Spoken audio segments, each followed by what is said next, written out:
Hey y'all, welcome back to the channel. We are out here today in the doghouse, as you can see, and it is already a hot one, but let me tell you, it is nothing compared to how hot it was this past weekend. We were out for a festival Friday and Saturday, and both days we hit 100 degrees with the feels like temperature at like 105. It was a scorcher. It was very, very hot, and if you know anything about the South, it is not only hot, it is also extremely humid. And today we are already starting to hit higher temperatures. We are in the mid-90s, and we are looking forward to some rain that we have coming in later this week to kind of cool it down a little bit. But today we are going to be doing an exciting video. We are going to be continuing on with our burnt in series, the Will It Burn In, and we're going to be doing something different today. Now, so far with Will It Burn In, we have done bologna, we've had pork loin, we've done bacon, and we've done sausage. But today I wanted to shake it up a little bit, and we're going to be going with sweet potato. We're going to find out, will sweet potato burn in? So let's go ahead and get started.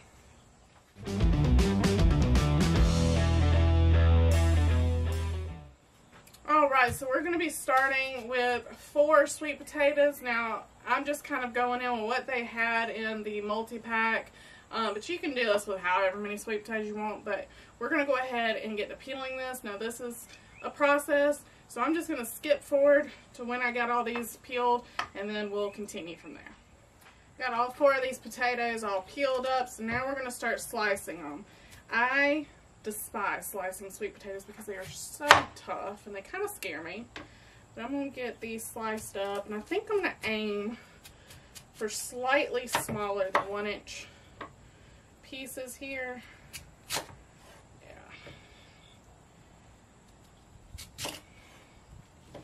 I'm making some slices a little bit thinner than 1 inch, maybe 3/4 of an inch or so. I'm gonna bring y'all in so you can kind of see what I'm doing here.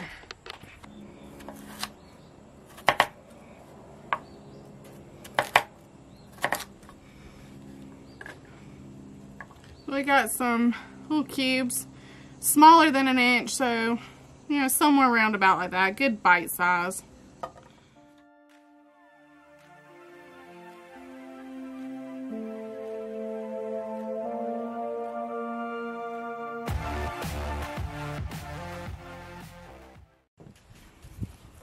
Got this all chopped up now into our little cubes. Just like that there. These already smell good. I love sweet potato. Alright, so I'm going to use just some regular old yellow mustard. This is going to be our binder, just like we do with our other burn-ins. These are good and coated now. We're going to go in with our Maddog's barbecue rub. This is going to add a ton of flavor, color, a little sweetness.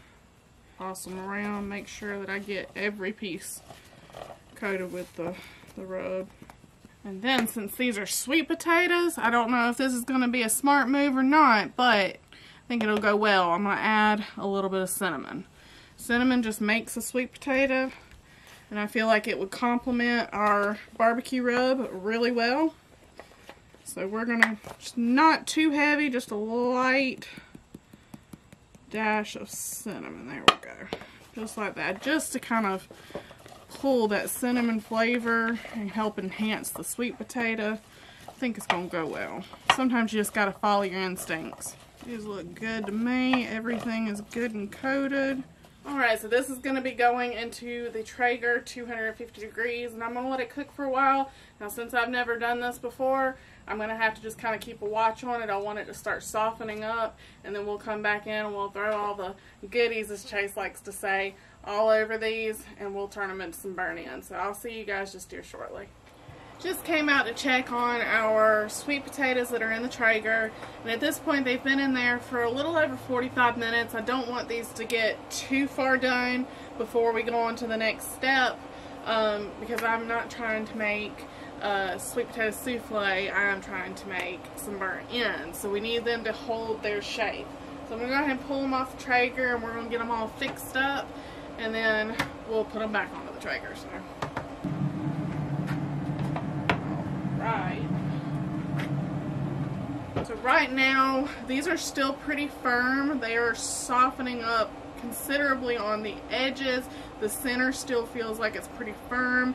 I think this is going to be the perfect time to go ahead and move on to the next step. So we're going to go in here. I've got some butter we're going to throw in here.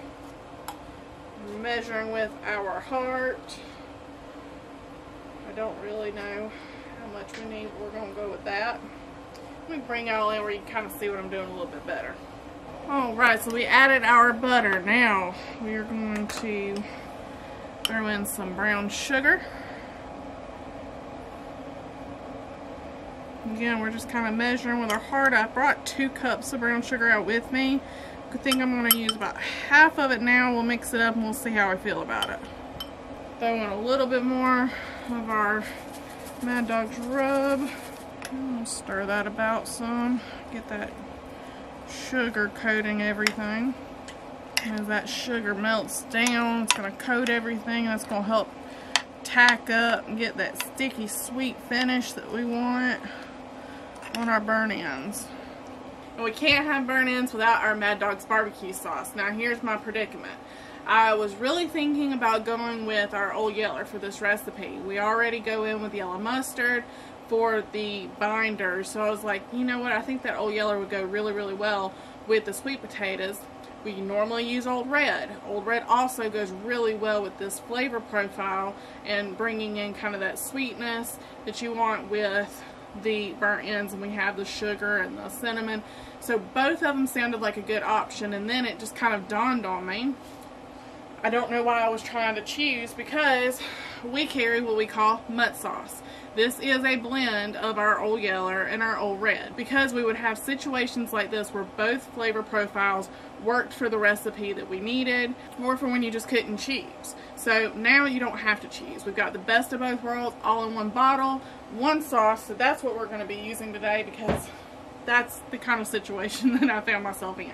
So we are going in with Maddog's mutt sauce on these. And we're just going to give it a good amount right on top, and I'm going to mix that in just like I did with the brown sugar. Make sure we got some of the barbecue on each piece. And we're going to throw this bad boy right back onto the Traeger, and we're going to let all of this finish cooking through. Let the sauce tack up, let that sugar kind of tack up, get a little stickier, kind of glaze over these potatoes, and I think we're going to be in for a real treat.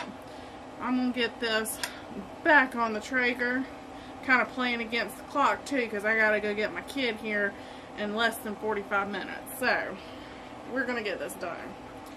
Back to the Traeger we go. See y'all in a few.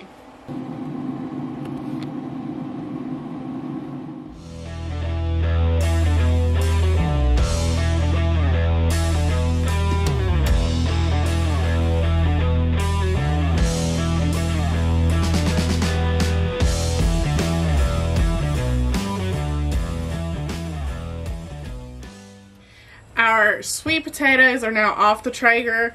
These smell absolutely amazing, and I'll be honest with you, looking at them, they look like meat. Like, they look very similar to the pork loin burnt ends, and it's kind of throwing me off a little bit because they also smell like it with all the barbecue sauce and the rub. And so these oh my gosh, I cannot wait to give these a try. But the real question is, can you take a sweet potato and make a burnt end? So will it burn in? I'm excited to give these a try. I think these are going to be great. I've been wanting to try this, so let's hope for the best. I'm going for this one here. Got a good bit of sauce on it. It tacked up. It got sticky sweet. There are flies trying to get a hold of it because it's sticky sweet. And then I can smell that barbecue sauce, the rub. Can't go wrong. Alright, let's give this a try. Oh my gosh. That is so good. Okay. Try not to talk with my mouth full. So, if you think of a sweet potato, obviously it's going to have its own flavor. It carries itself. Sweet potato is delicious by itself. And then when you add in that barbecue, so you've got that savory, a little touch of heat, And then you've got the brown sugar going with the rub, and oh my gosh, it's delicious. I honestly think that this did better than the pork loin. In my opinion, if I was going to pick between the Will It Burn In sweet potato and the Will It Burn In pork loin, I honestly think I'd choose the sweet potato. I think that potato adds an extra depth of flavor that I was not expecting to be this good. And the potato still has, and I didn't cook the potato until it got mushy. I left it to where it still had just a little bit of toughness to it, just a tiny bit. Just enough to where it wasn't just squishing into mashed potatoes. I'm able to stir these and they hold their shape. All the edges have kind of caramelized, and so it made the edges a little bit crunchy. And I mean, this, oh, it's so good. Just the perfect balance too of the sweet and the heat, and oh my gosh, I don't know if I'm going to share these. These are so good. I'm going to quit eating and I'm going to get down to the business because Chase has got a video to film right behind me, so he's actually waiting on me to finish up in the kitchen here so that he can get in here and film his video for today, which I'm looking forward to dropping that. Y'all are going to really like that one. So if we're answering the big question, sweet potato, will it burn in? The answer is absolutely yes. Absolutely. Go try these. It's cheap. It makes a ton of food. This would be perfect for game days too. So I will see you guys in the next one. I'm going to try to think of something else to burn in. If you guys have any suggestions, let me know. But I will see you guys in the next one.